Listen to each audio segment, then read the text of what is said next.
Hi guys, welcome back to my YouTube channel, and if this is your first time stopping here, my name is Grace and I share sewing tutorials on this channel. In today's tutorial, we are going to be making this beautiful bustier blouse with a stylish yoke and a funnel sleeve.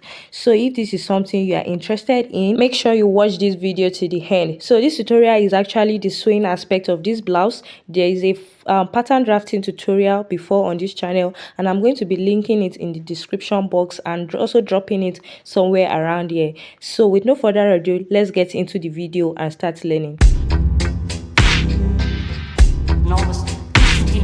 So these are all the pieces we cut out from the pattern drafting and cutting tutorial. So I went ahead to cut lining for all of my pieces, and on the front pieces of this blouse, I'm going to go ahead and notch my bust points on both the main fabric and the lining, so that when I'm joining these together, I will find it easy to locate the bust point. So I'm just going to take off my pins, then arrange my patterns. I'll start with the front patterns. So I'm going to be using my fusible interfacing. I will iron it on the wrong side of the front pieces.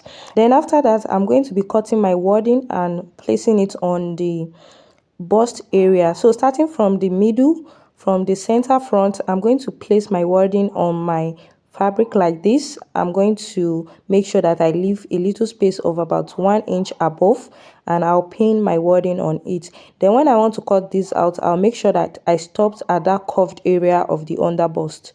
So I'm just cutting it out directly like this, and I'll stop at the curved area, then cut it straight forward. Then moving to the next one, which are the side fronts, I'm going to fold my wording into two like this, place it on the main fabric and pin it together, making sure I have space up there, and I'll turn it to the other side and cut it out like this. It's very simple. Just make sure you are stopping at the under bust area, then I'll cuff the other area like this, and that's all for the side front wording cutting also. So I'm just notching the bust point of the wordings too, so that I'll be able to arrange it very well on both sides of the side front, as you can see. So now I'll just go ahead and iron this wording on each of the pieces. So I'll use my hot iron to gum it together.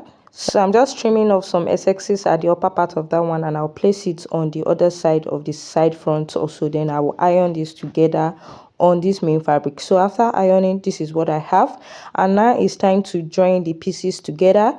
So I'll place one side on this middle like this, making sure that it aligns at the bust point. Then I'll pin all the way down, and I'll sew it together. So I'm just pinning it the way that I'm going to go ahead and sew it on the sewing machine. So I'm going to be using 1/2 inch seam allowance that we added while cutting out the fabric from the pattern. I'm just going to use it to join this together all the way on both sides. So after I was done joining it together, this is what I have. So I'm just going to go ahead and notch all these points so that it's going to look nice at the end of the day. I'll also cut out some excesses, and I'll do the same thing on the other side of the bustier. So after I was done notching, I'm going to push this out like this, and you can see how it's standing really nice. So I've also done the same thing to the lining. I've joined the lining also, but before I fix the lining, I'm going to be working on the yoke. So this is the yoke and the lining. I'm going to place it right sides facing each other. Then I'm going to sew this stylish curved area and also the neck area with 1/2 inch. So that's the only place I'm going to be sewing, and after sewing that, I'm going to go ahead and notch those areas very well, and also the neck area. Then I'll turn it to the other side from the armhole area and give it a good press. Then after doing that, I'll place it on this front pattern like this. I'll make sure it's very close to where the armhole is starting, and I'll just pin it there and also pin it on this other side here, right sides facing each other. Then I'll go ahead and sew that place where I just pinned with 1/2 inch sewing allowance. When I was done, this is what I have. So now it's time to fix the lining. So I'll push the yoke inside, then place the lining on it, and I'll go ahead and sew the top area all the way with half an inch allowance. After sewing it, this is what I have. So I'll head ahead to start working on the back. So I'm just taking off the pattern paper and I'll arrange my back pattern. Then I'll work on the yoke first, joining the lining together with it. So I'm going to place the lining on the right side of the fabric like this. Then I'll go ahead and sew the neck area and also that curved area. I will leave the armhole and the other areas, but I'll sew those two areas. So after doing that, it's time to now arrange it on the back pattern as it's supposed to be. So I'm going to take the yoke that belongs to each side and place it right sides facing each other. Then I'll mark from the area where the zip allowance ended. I'll mark 4 inches away. Remember that when we were drafting this pattern, it was 4 inches away from where the zipper allowance stops. So I'm just pinning it down like this. Then I'll place my lining on it, sandwiching the yoke in between the lining and the main fabric. And I'm also going to repeat the same procedure on the other side of the fabric. So 4 inches away from the zipper allowance area, and then I'll place the lining on it and go ahead and sew that top area with half an inch allowance.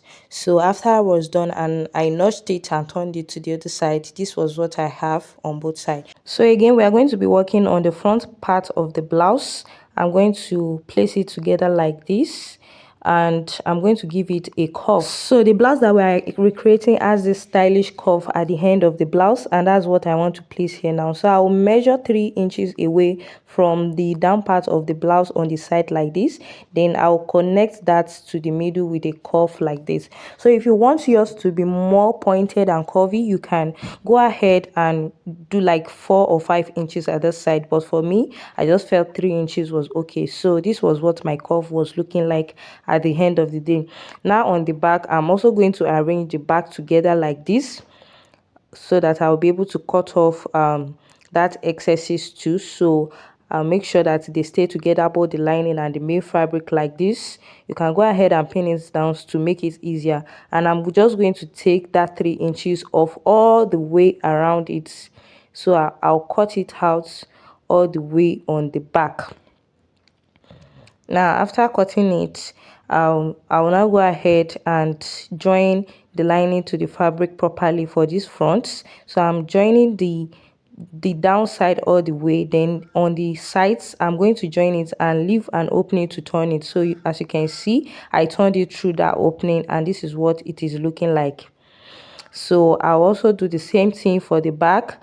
I'm going to sew down the down part with half an inch and also the sides, but I'm going to be leaving an opening at the side around the armhole in order to turn it over to the other side when I'm done sewing it. So you have to remember that you are doing this right sides facing each other.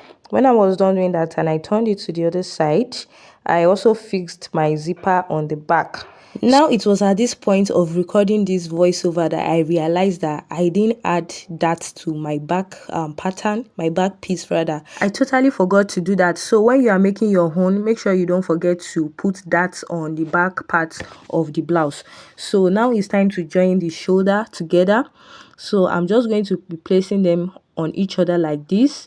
Then I will open up one side lining to cover the other side, just the way you see me doing it like this. So this is the best way to actually go about sewing the shoulder area of any dress you are making. So just go ahead and sew this with half an inch on both sides. And when I was done, this is what the shoulder is looking like. So can you see there's no rough edges both on the outside and on the inside. So now it's time to join the sleeve to this blouse. I have a tutorial on my channel where I explained how I went about this sleeve. So it's a long sleeve and a funnel sleeve. I'm going to be dropping it somewhere around here so that you can watch it, and I'll also place the link in the description box. So I'm going to be placing the midpoint of the sleeve on the midpoint of the shoulder area, and I'll pin it like that. Then I'll pin all the way around both left and right also. At this point, if you have not liked this video, kindly do so now, and also subscribe to this YouTube channel and turn on your notification bell so that when I drop tutorials like this, you are going to be the first to be notified. So I'm just going to pin the sleeve around the armhole like this on one side, and I'll also do the same thing on the other side. Then I'll go ahead and sew it on the sides, and when I get to the blouse area, I'm going to be using my measurement to sew down the both sides like that. So I'm going to fix the sleeve also on the other side. So after I was done joining the sides and I turn into the right side, this is what I have, and this is what the blouse is looking like. So as you can see, the sleeve is looking really nice and the blouse is also looking really nice. So I'm just going to be working on the edges of my sleeve, and that's basically all for this blouse. I'll just go ahead and also give it a good press, and on this opening at the back, I'm just going to be adding something to hold it together, maybe a hook and eye or a press button. Yes, I'm going to be adding a press button. So like I said, don't forget to add that to the back of your own blouse. So that's basically all for this blouse. If you have found this tutorial helpful so far, don't forget to give it a thumbs up, drop a comment, and also subscribe to this YouTube channel. Don't also forget to turn on your notification bell so that you'll be notified whenever I drop helpful tutorials like this. So thank you so much for watching. Bye, and see you in my next tutorial.